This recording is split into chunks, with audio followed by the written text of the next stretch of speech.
Dear students, आइए हम कक्षा 9 गणित विषय के अध्याय 2 चैप्टर 2 बहुपद यानी पॉलिनोमियल्स के भाग द्वितीय में कुछ इसमें शेषफल प्रमेय के ऊपर हम क्वेश्चन देखते हैं। शेषफल ज्ञात करना है हमें इस बहुपद को, जैसा कि आपका प्रश्नावली नंबर 2.3 सवाल नंबर 1 आपको बहुपद दिया गया है, उसको निम्न से भाग देने पर शेषफल ज्ञात करना है। 4 आपके पार्ट दिए गए हैं, मैं फर्स्ट पार्ट कर रहा हूँ। जब हम x+1 से इस बहुपद को भाग देंगे तो शेषफल क्या प्राप्त होगा, ये हम शेषफल में से ज्ञात करेंगे।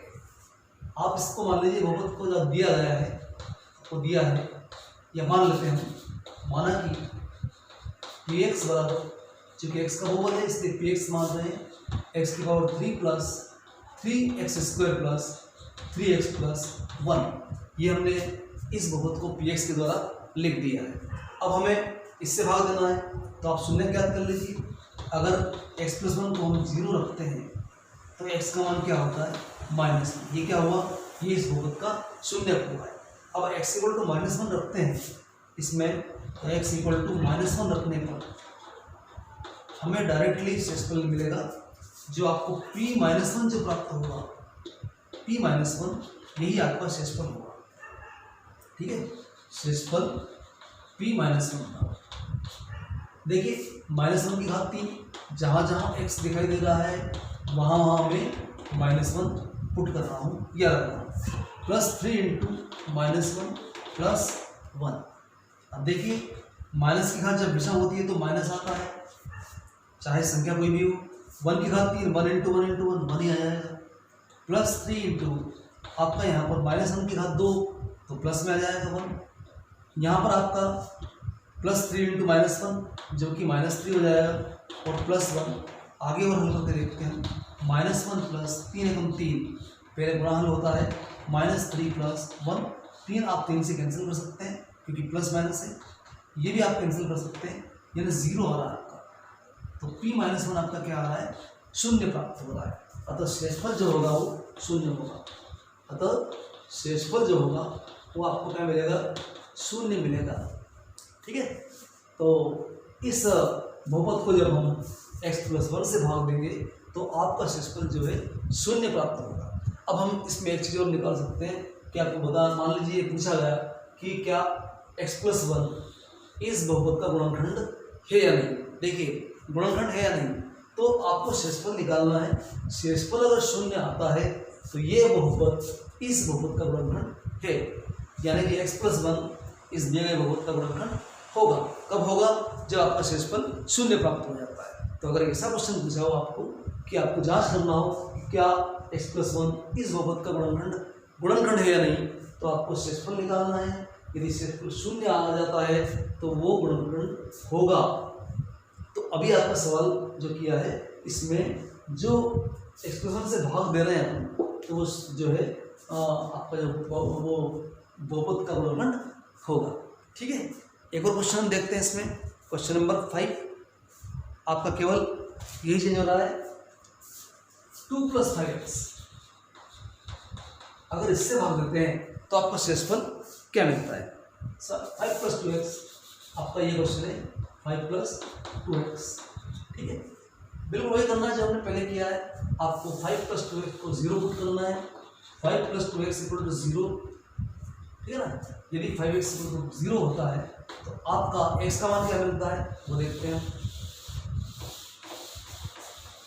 पहले आप 5 को उधर भेजना, तो 2x = आपको मिलेगा -5, कि +5 था -5, और ये x = -5/2 हो जाएगा। अब ये हमारा जो 0 प्राप्त हो गया है, हमारा ये 0 हो गया है, इस बहुपद का 0 क्या होगा, -5/2। अब हम ये यहाँ रखते हैं, तो x = -5/2 रखने पर p-5/2,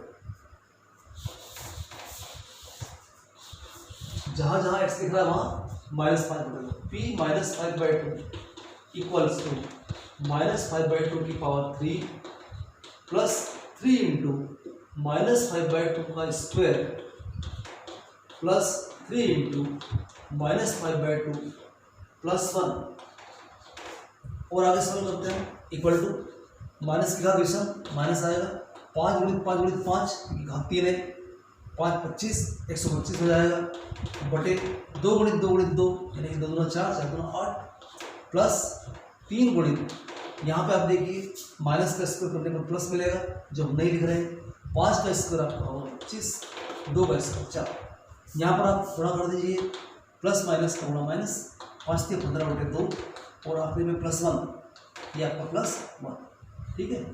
और आगे सॉल्व करते हैं हम -125/8 प्लस 25 की 75 बटे 4 -15 बटे 2 प्लस 1 ठीक है। और आगे हल करते हैं यहाँ पर आपको एलसीएम मिलेगा 8 मिलता है लगभग। अब 8 पे 8 का भाग 1 बढ़ जाता है तो आप 1 से गुणा करेंगे तो -1 बटे 25 125 4 का भाग 8 में 2 बढ़ जाता है 4 दूना 8 2 का गुणा जब 75 से करेंगे तो 150 माइनस 2 चौक 8 और 15 चौक 60 प्लस 8 एकम 8 इस तरह से हम इसको सॉल्व करते हैं। और आगे हम करते हैं तो देखिए प्लस के हमें मिल रहे हैं 150 प्लस 8 158 आपको मिल रहा है 158 प्लस का और माइनस के मिल रहे हैं हमें 185 बटे तो यहाँ आपका 0 नहीं आ रहा है आपको मिल रहा है माइनस का 28 ठीक है 27/8 आपका शेषफल मिल रहा है। शेषफल जो आ रहा है -5/2 है ना शेषफल p -5/2 आपको मिल रहा है -27/8 जो कि 0 के बराबर नहीं है अतः आपको शेषफल ही निकालना है। शेषफल आपका क्या होगा -27/8 ये आपका आंसर ठीक है। इस तरह हम शेषफल ज्ञात करेंगे और आपसे पूछा गया होगा कि ये गुणनखंड है या नहीं तो ये 5 + 2x इसका गुणनखंड नहीं होगा क्यों क्योंकि इसमें शेषफल आपका 0 नहीं आ रहा है ठीक है।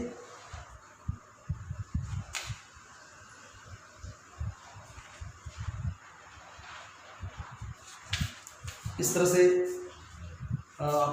इस प्रश्नावली के 3 सवाल दिए हुए हैं वो कर लीजिएगा। आगे हम देखते हैं गुणनखंड है या नहीं वही जो अभी मैंने बताया था आपको 3.2.4 प्रश्नावली जो है उसमें आपको यही बताना है कि गुणनखंड है या नहीं। मैं अभी इसके क्वेश्चन बता चुका हूँ गुणनखंड है या नहीं आप कैसे बताओगे तो आप इजीली आप इसको कर सकेंगे।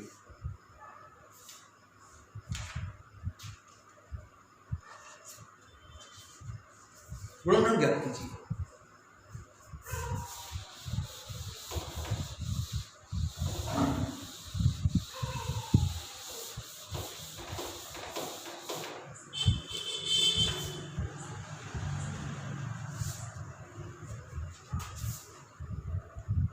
देखिए आप क्वेश्चन नंबर 2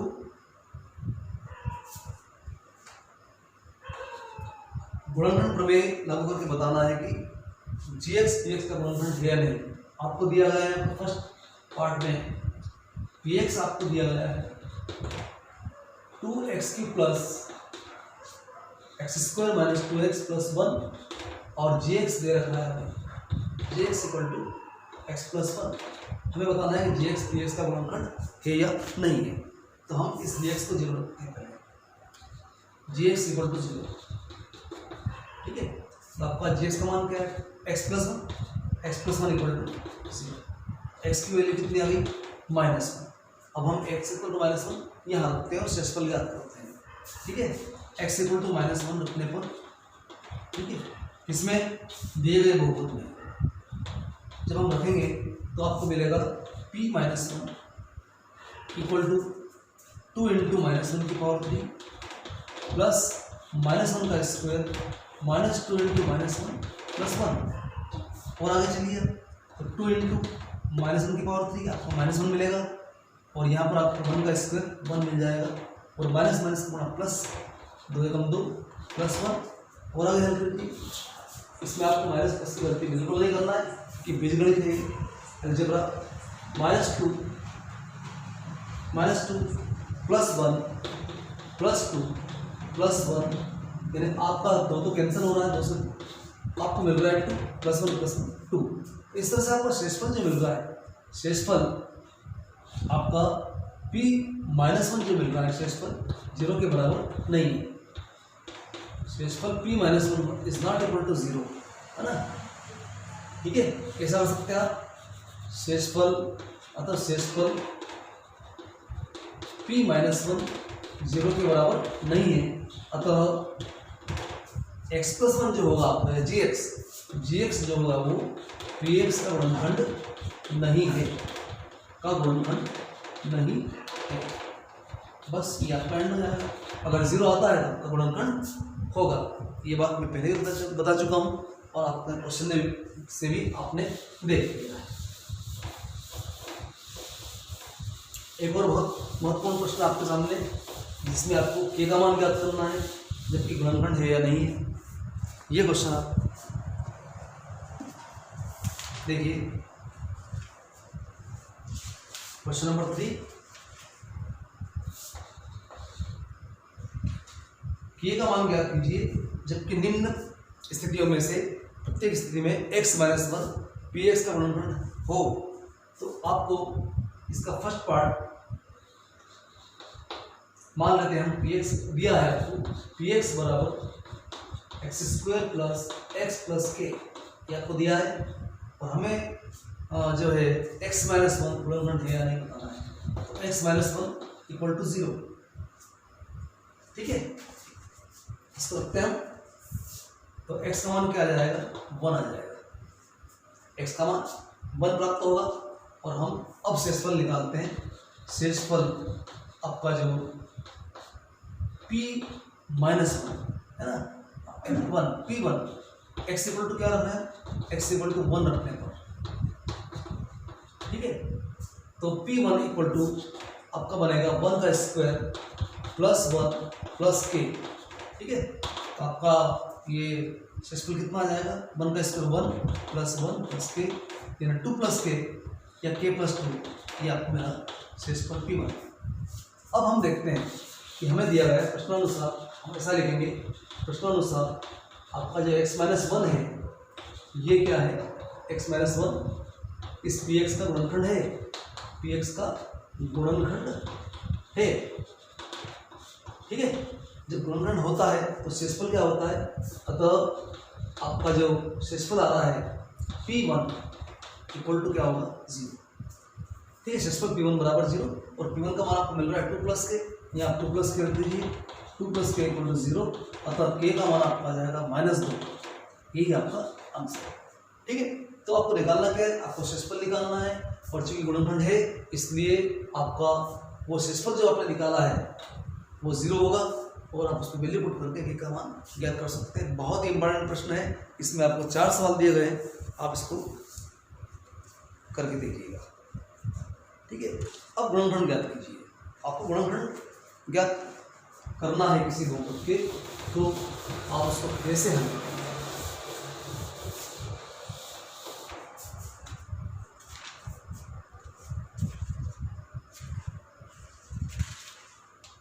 ठीक है।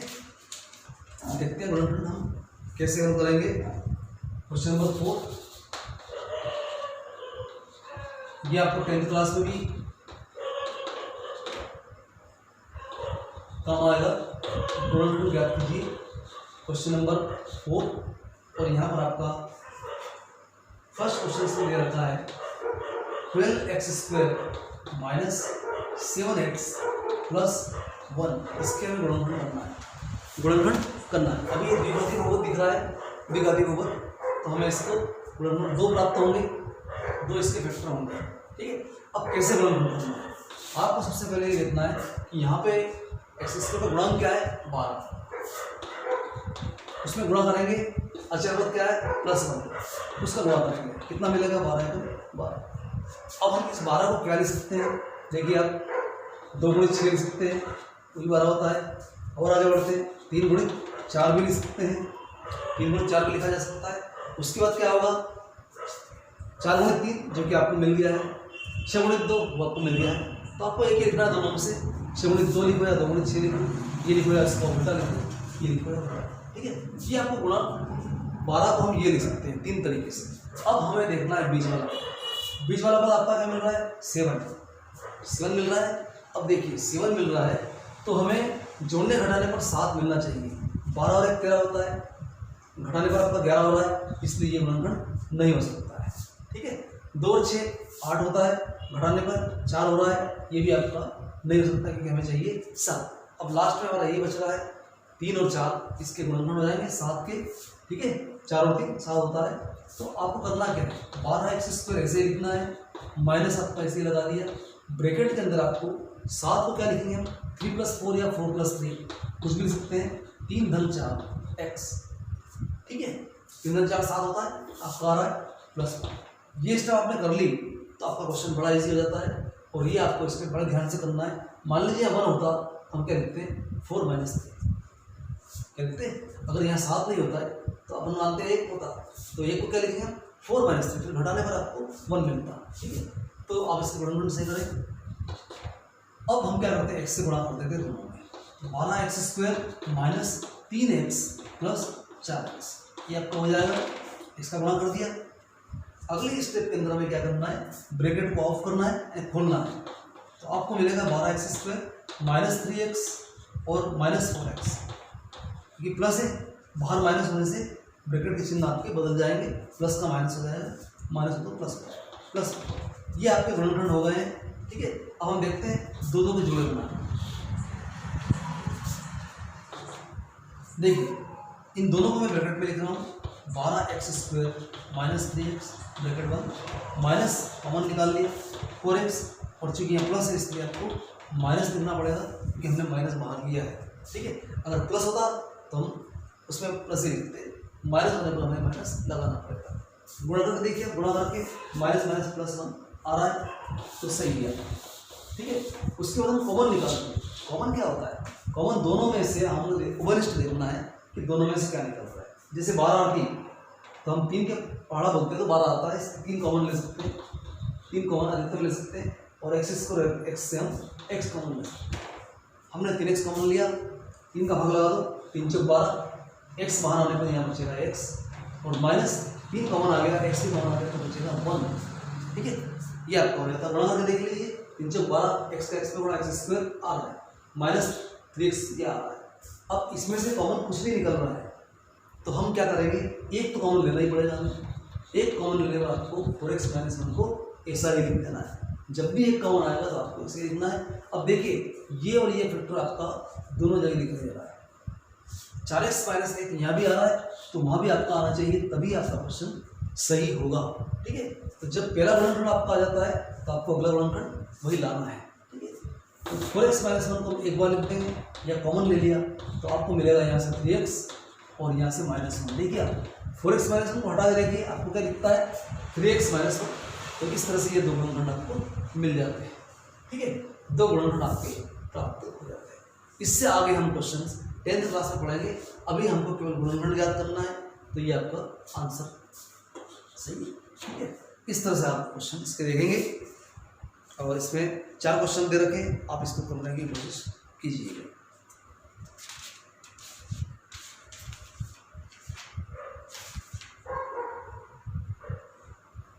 ठीक है, हम और आगे चलते हैं, और एक क्वेश्चन और आपको दिखाता हूँ मैं, क्वेश्चन नंबर 5। इसमें भी हम गुणनखंड करना है, और कैसे गुणनखंड करते हैं।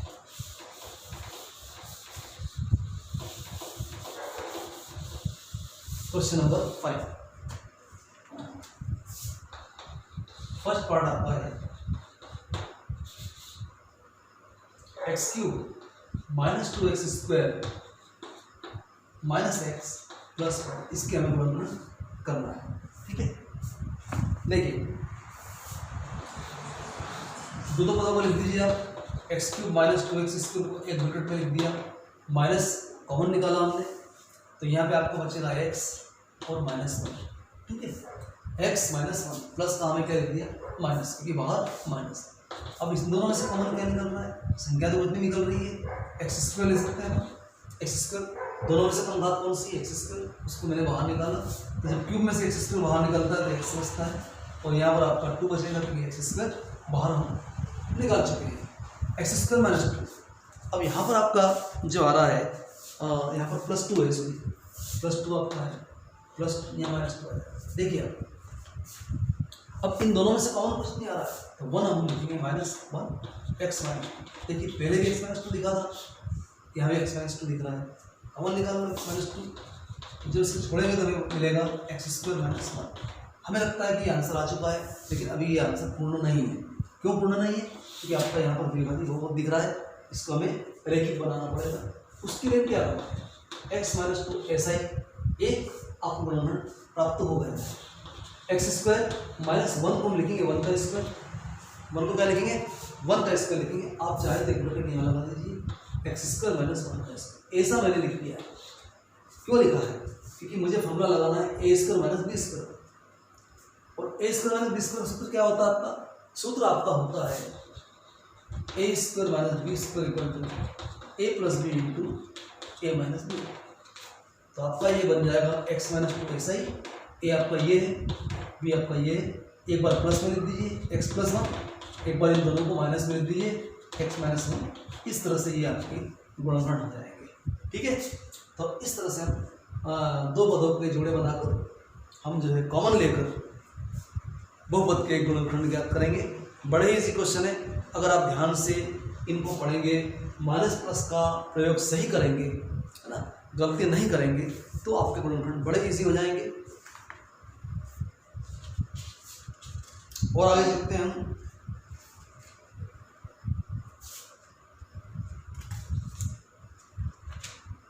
ठीक है, नेक्स्ट हम उसमें लेक्चर में हम आगे के क्वेश्चन देखेंगे। Thank you, that's all. इनको अच्छी तरह से सॉल्व कीजिए।